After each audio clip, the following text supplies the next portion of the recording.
supervisora Lucirlene. Na sua opinião, por que o trânsito de Campo Grande é tão violento? O que poderia ser feito para ele melhorar?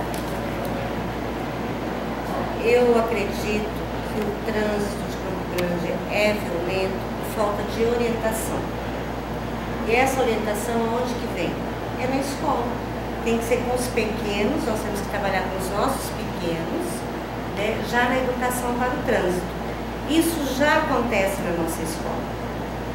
Só que esse resultado nós vamos ter, em média, daqui a uns 15 anos, eu acredito. Por quê? Porque você observa que até com os filhos, eles já cobram a questão do semáforo, da velocidade, os menores. Enquanto os adultos estão dirigindo embriagados, estão correndo acima da velocidade permitida, passam no semáforo, né, estando vermelho. Então eu acredito que essa educação parte realmente da escola, né, da escola e junto com a família.